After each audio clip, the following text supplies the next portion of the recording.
Oi, gente, nessa primeira questão do simulado, nós podemos fazer usando o diagrama de conjuntos, né, o diagrama de Venn, e é um grupo de 180 estudantes, 95 estudaram em escolas públicas e 25 estudaram em escolas públicas e privadas. Então, eu fiz aqui os dois conjuntos, de públicas e privadas, e eu vou colocar o 25 na interseção, que é quem estudou nos dois tipos aqui de escola, certo? Então, como 95 estudaram nas públicas, eu faço 95 menos 25, para eu descobrir que 70 estudantes estudaram somente em escolas públicas. E o restante, né, 180 menos 95, que são os alunos, o total menos os que estudaram em escolas públicas, vai ser os que estudaram somente em escolas privadas, que são 85. Então, esse público, somente escolas privadas, ficou com 85. Aí a pergunta é: qual a probabilidade de escolher o estudante ao acaso e ele estudar somente em escolas privadas? Então, é exatamente esse 85 que eu vou precisar, que são os casos que eu estou interessado. Então, a minha probabilidade é o número de casos desejados, que é 85, sobre o total de casos, que é 180 pessoas. Simplificando essa fração por 5, eu vou ter 17 sobre 36, que é a resposta dessa questão.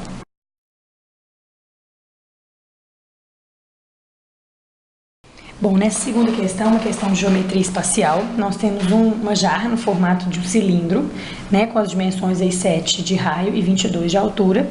Depois de encher 2 copos com 150 ml de suco, eu quero saber qual será a altura do suco na jarra. Então, vamos lá. Esse 150 ml, 154 ml, vezes 2, vai dar 308 ml. Essas dimensões estão em centímetros, então nós vamos ter que transformar isso aqui em centímetros cúbicos, que é a mesma coisa. ml e centímetro cúbico são unidades correspondentes. E agora eu vou fazer o volume de suco que saiu nesse 308 ml. Esse volume de suco é essa região colorida aqui do desenho, olha. Essa quantidadezinha aqui de suco saiu e corresponde a 308. Como esse suco estava aqui na jarra, olha, eu vou fazer o formato dele como de um cilindrinho, tá vendo? Um cilindro de raio 7 e altura X. Eu quero descobrir a altura desse cilindrozinho. Não preciso fazer o volume todo. Posso fazer só o volume deslocado. Então, vai ficar volume do cilindro, área da base, que é πr ao quadrado, vezes a altura do cilindro, certo? Então, esse volume vai ficar 308, que é o volume, né, em centímetros cúbicos, é igual. O π pediu para usar 3,14, o raio vou substituir aqui 7, e a altura é o x, que eu não sei, eu vou descobrir essa altura, certo? Fazendo essa multiplicação, né, 49 vezes 3,14 vai dar 153,86, que arredondando vai ser 154. Então, na hora que eu dividir, o x vai dar aproximadamente 2 centímetros, certo?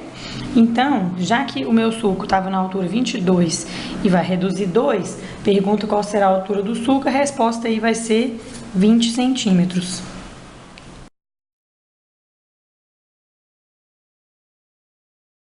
Pessoal, a terceira questão é uma questão que envolve o volume de um paralelepípedo, que é bem simples de calcular o volume, é só eu multiplicar comprimento vezes largura vezes altura. Isso que vai me dar o volume dessa piscina em metros cúbicos, que vai dar 32,4 metros cúbicos.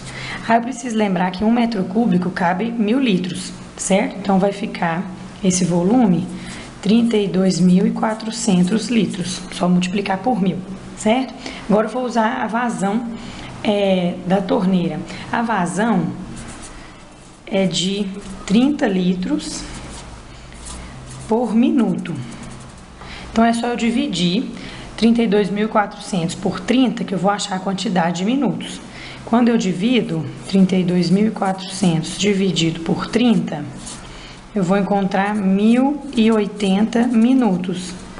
Aí é só eu dividir por 60, que eu vou descobrir que serão 18 horas para encher essa piscina com apenas essa torneira.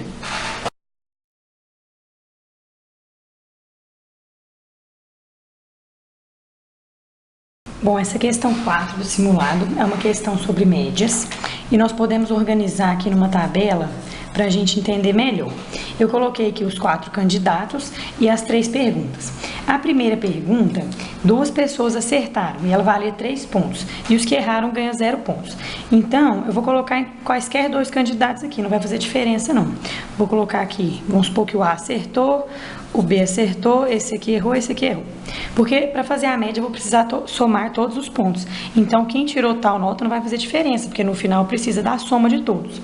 A segunda pergunta, só uma pessoa acertou e ela valia 2 pontos. Então, supondo que seja o D aqui que acertou. Então, os outros vão ganhar 0. E a terceira pergunta valia 1 ponto e todos eles acertaram. Então, todo mundo ganhou 1 ponto. Para eu fazer a soma das notas, eu posso calcular a soma para cada candidato e depois somar tudo.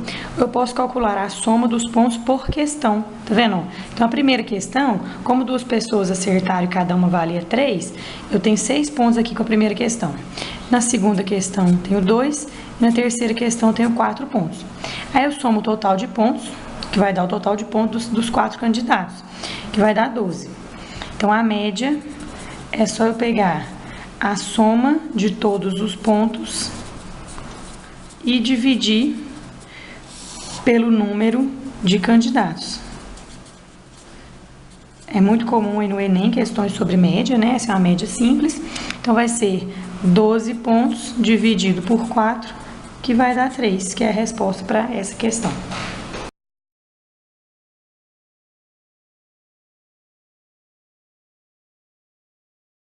Essa questão 5 é uma questão inicialmente de geometria espacial, porque eu tenho uma pirâmide de base quadrada, as laterais são triângulos equiláteros, porque todas as arestas medem 3 metros, certo? Mas na verdade eu vou precisar fazer um cálculo que envolve apenas geometria plana, porque eu preciso saber a área lateral dessa pirâmide, porque eu vou colocar a lona justamente na parte lateral da minha pirâmide. Então, para fazer a área dessa lateral, é só eu fazer a área de 4 triângulos equiláteros.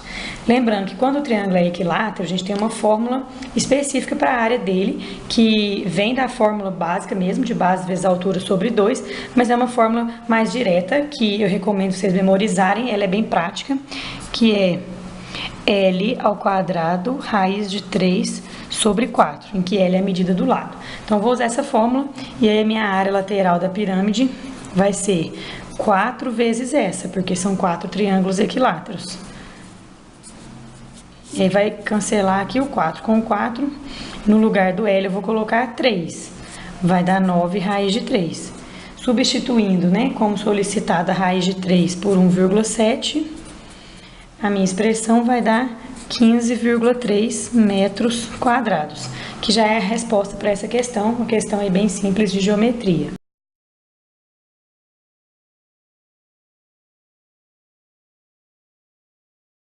6 é uma questão sobre probabilidade e eu vou fazer um diagrama para organizar os dados. Então, vamos lá. Em um determinado trecho de uma estrada, a probabilidade de ocorrer um acidente é de 11% em dias de chuva. Então, aqui, ó, a chance de ocorrer um acidente quando tem chuva é de 11%. E o restante aqui, 89%, é a chance de não ocorrer. Em dias sem chuva é de 4%. Então, sem chuva, a chance de acidente é de 4% e o restante aqui é 96%, certo? E a pergunta é, qual é a probabilidade de que ocorra um acidente nesse trecho em um dia em que a chance de chover é 75%, então a chance de não chover é de 25%. Certo? Eu organizei os meus dados aqui nesse diagrama. Já que eu estou procurando a probabilidade de que ocorra acidente, então tem 2 maneiras, olha, pode ser chover e ocorrer acidente, ou então não chover e ocorrer acidente mesmo assim. Então, eu tenho 2 maneiras aí. Quando eu vou ter um evento que acontece e depois o outro, eu vou multiplicar, né? Aquela regrinha que o I multiplica e o OU soma. Então, nós vamos usar essa ideia aqui. Então, a probabilidade de chover e ocorrer acidente será 75% vezes 11%. A probabilidade de não chover e ocorrer é 25% vezes 4%. Como pode acontecer um ou o outro, aí eu vou somar aqui as 2 respostas. Aí, multiplicando aqui, vai dar 825 sobre 10.000, mais 100 sobre 10.000. Eu posso somar, porque é o mesmo denominador, então vai dar 925 sobre 10.000. Como eu estou querendo a resposta em porcentagem, eu vou andar duas casinhas aqui, ó, para ficar com o denominador 100, que vai dar 9,25%, que é a resposta desse problema de probabilidade.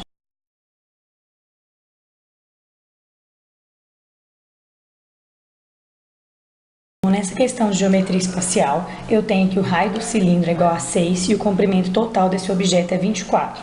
Então, pensa bem, se o raio do cilindro aqui é 6 e as semisferas estão acopladas, o raio da semisfera também vai ter que ser 6. Então, aqui é 6 e para cá também é 6. Se esse comprimento todo vai dar 24, eu já tenho 6 de cá e 6 de cá, vai sobrar aqui 12, que vai ser a minha altura do cilindro, certo? O volume do cilindro, como nós vimos já em outra questão, é área da base vezes a altura. E o volume da esfera, 4/3 de πr ao cubo. Então, eu vou usar essas duas fórmulas de volume para calcular o volume desse objeto. O raio dos dois vai ser 6 e a altura do cilindro vai ser 12. Então, o volume vai dar o volume do cilindro, π vezes 6 ao quadrado vezes 12, mais as duas metades aqui da esfera, vai dar uma esfera inteira. 4/3 de π vezes 6 ao cubo. É uma questão bem simples, né? Vai ter alguns cálculos aqui um pouco grandes. Então, vou fazer π vezes 36 vezes 12, mais esse 6 ao cubo eu não vou resolver, não. Vou resolver 6 ao quadrado, que é 36, e deixar o outro 6 para eu cancelar com esse 3 aqui, ó. Vai dar 2 vezes esse 4, vai dar 8.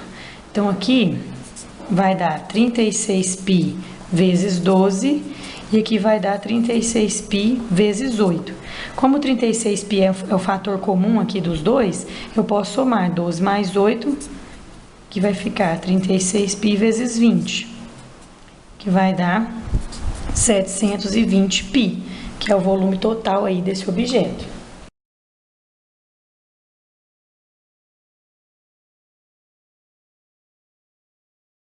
Bom, essa é uma questão onde eu vou utilizar a multiplicação de probabilidades, porque eu vou ter um evento ocorrendo após o outro. E eu quero que o primeiro número seja par, o segundo também e o terceiro também.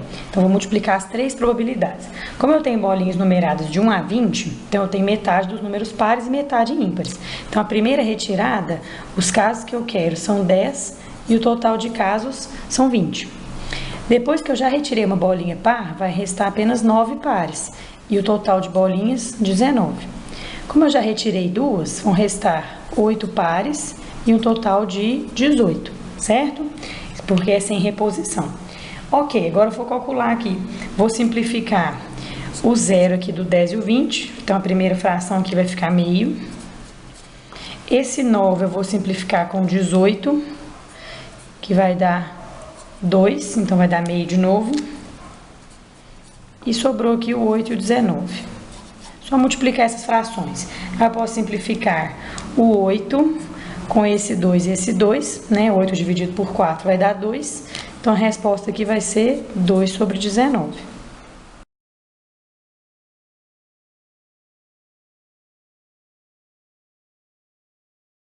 Bom, nessa questão 9, eu vou fazer a revolução em torno do eixo de um trapézio retângulo e vou obter um tronco de cone, com o raio menor 6, o raio maior 8 e a altura 5. Aí, como é que eu vou fazer? Eu não vou usar a fórmula de volume do tronco. Eu vou considerar esse trapézio aqui, vou prolongar esse lado aqui, ó, pra gente formar um triângulo. E vou fazer semelhança desses dois triângulos aqui, ó. Vou colocar um Hzinho aqui pra gente descobrir. Então, fazendo a semelhança dos triângulos, vai ficar Hzinho está para H mais 5, assim como 6 está para 8, certo? E essa semelhança eu vou fazer para calcular esse Hzinho, que eu vou usar para fazer o volume depois. Então, calculando aqui, vai ficar Hzinho sobre Hzinho mais 5 é igual a 3/4, Simplifiquei aqui primeiro, aí a gente multiplica cruzado. E eu vou descobrir que o Hzinho deu 15, certo? Então, pronto, com esse Hzinho igual a 15, eu consigo calcular o volume do cone que foi retirado, né, ó. Então, o tronco você pode pensar que ele foi obtido com um corte aqui, ó. Eu tinha um cone aqui, que eu cortei a pontinha, né, e sobrou essa parte do cone. Então, eu vou fazer o volume do cone original antes do corte e subtrair o cone que foi cortado, né, aí eu vou conseguir ter o tronco, tá certo? Então, o volume do cone, a fórmula do volume do cone é 1/3 da área da base vezes a altura, beleza? Então, vou fazer o cone maior menos o cone menor. Vai ficar assim o volume do tronco, olha. 1/3. O cone maior, eu vou usar o raio 8. Π vezes 8 ao quadrado. E a altura dele vai ser esse valor total aqui, ó, que é 15 mais 5, que é 20. Menos. Agora, eu vou pegar o cone menor, né, que é a pontinha que foi retirada aqui. 1/3 de π, aí eu vou usar o raio 6. E a altura é a alturazinha 15. Certinho? Então, eu vou fazer essa subtração. Opa, faltou o quadrado aqui. Vou fazer essa subtração aqui e já vai dar a minha resposta. Como 1/3 π tá nos dois, ó, você pode colocar em evidência e resolver 64 vezes 20 menos 36 vezes 15. Aí, resolve as multiplicações, subtrai. E nós vamos obter o volume igual 740 π sobre 3. Certo? Que é o volume aí do tronco.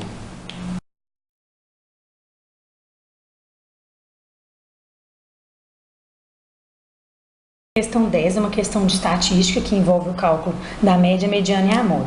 A média nós vamos fazer somando todas as notas, né, e dividindo pelo total de alunos. Como eu tenho 2 alunos com nota 10, eu vou ter que multiplicar.